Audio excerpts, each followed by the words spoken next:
Governor Mike Huckabee wants to be our next president. Governor, how's your knee? It's getting better each day, you know, but it's been a real joy to have to campaign and have a little knee surgery, but nothing significant or serious, and I'm motoring along. Well, we're going to talk about some significant and serious things. In fact, we have a Fox News alert right now. The rising threat from ISIS was in the president's daily briefing a year before they swept through Iraq in 2014. This has been confirmed by Fox News. So in other words, when the president said ISIS was contained, he knew it was not. Well, everybody in the entire national security apparatus knew that it wasn't contained. 9 hours after he made that speech saying it was contained, we had the Paris massacre. Yeah. So whether he called it the JV team, we had it contained. This administration has consistently misread the very obvious signs of radical Islamic jihadism. And it's just unfortunate that we continue to see more waves of this. But even last night in his speech, he could not bring himself to recognize that we are at war with radical Islam. Not with Islam, but radical Islam. And we've got to start understanding that. We have some sound for anyone who missed it last night. This is the president saying just that. We cannot turn against one another by letting this fight be defined as a war between America and Islam. That, too, is what groups like ISIL want. ISIL does not speak for Islam. They are thugs and killers, part of a cult of death. What does this signify to you? I'm not a person who believes you should get credit for saying something that you should have said a long time ago. So saying that we are at war with terrorists, that's obvious, and it took too long, some say, for the president to say that. Now that he won't make this move, what does that signify to you? It sounds to me that the president is more interested in protecting the reputation of Islam than he is in protecting the American people from our very clear threat. Why would that be? Steve, it's the most inexplicable thing for a president of the United States not to want to identify. Today is Pearl Harbor Day. Can you imagine FDR going before Congress and saying, we were attacked yesterday in Pearl Harbor? I really don't want to talk about who did it, but, you know, we just want to say they were terrible people and they were thugs.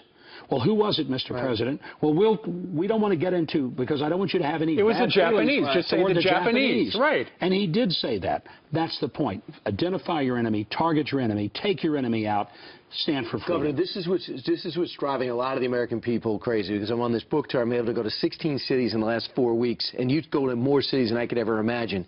First off, so we find out before the invasion in 2014, the president knew about ISIS. He got in his report. Either he's not reading the brief or lying to us. Then we find out his own report by the commission, by the DIA, CIA, and NSA, predicted the spread of worldwide. This will spread worldwide in growing numbers unless it suffers serious losses of territory in the battlefield in Iraq and Syria. And the president tells us we're not going to put troops on the ground. We're going to allow that then to go worldwide.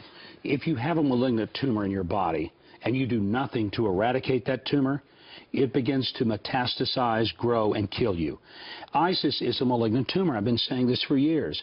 And if it's allowed to go unchecked, if you don't go in and kill it, destroy it, not just contain it, destroy it, it will continue to grow, metastasize, and kill us. I think the Americans felt last night, I mean, just watching that, I got the feeling, and I speak as a mom, I'm thinking, wait a second, you're telling me, well, just trust me, this will eventually work. I'm not going to do anything different, despite the recent attacks on our own soil, to say the least. And it made me feel as though this maybe one day this will work theory is not to be trusted. One of the most important jobs a president can do is to reassure the American people that every effort is being made to protect them. But you have to have some credibility in saying that. We didn't see that last night. We once again heard the same old rinse and repeat, let's have some more gun control, because that ought to fix it. That ought to take care of everything. Let's put people on the no-fly list and not let them buy guns. Look, there are people on the no-fly list. For example, Ted Kennedy was on the no-fly list for quite some time. So is Ted Stevens' wife on the no-fly list? There are 70. They thought it was Cat Stevens. Yes, exactly. There are 72 members of the staff of the Department of Homeland Security on the no-fly list. Exactly. So the president last night said we need more gun laws. Hillary Clinton said the same thing. It seems to all be conservative from the left. Here she is on with George Stephanopoulos, who used to work for her husband. We have to up our game against terrorists abroad and at home.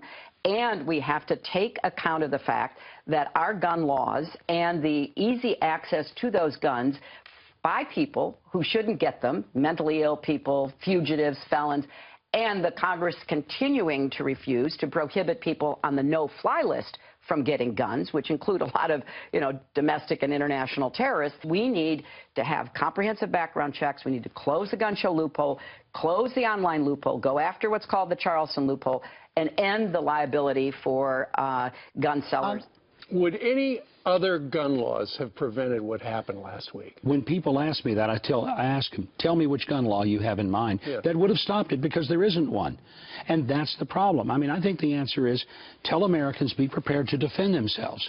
Be prepared to go after these people, because at some point they're going to come to our streets if we don't start talking realistically about the threat. They're here. Well, that's just it. They're in Oklahoma City. They're in Fort Hood. They were in Little Rock. They were in Boston.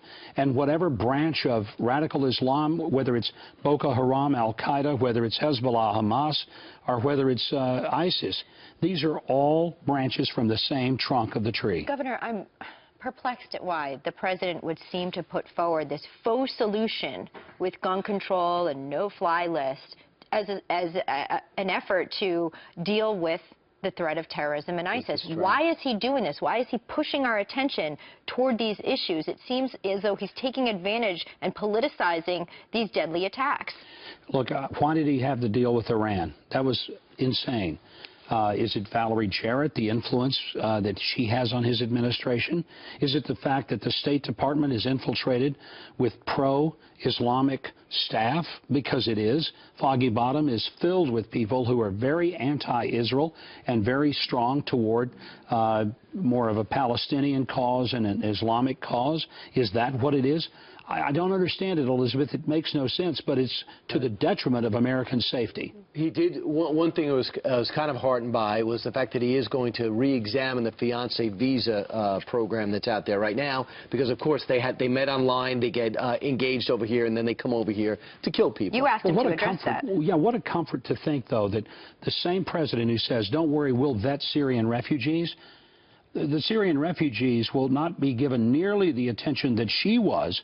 She was thoroughly given a background check. She had a passport. She had a visa. She didn't come here without a clear check, but it didn't reveal what we needed to know. And that's the point. A lot of Americans are saying, why import people? They may be, sleeper cells, 8,000 miles. Let's keep them in the Middle East. And let me remind the president, why are these folks refugees? Because his failed policies cause these people to have to be forced out of their neighborhoods, out of their countries, and out of their homes.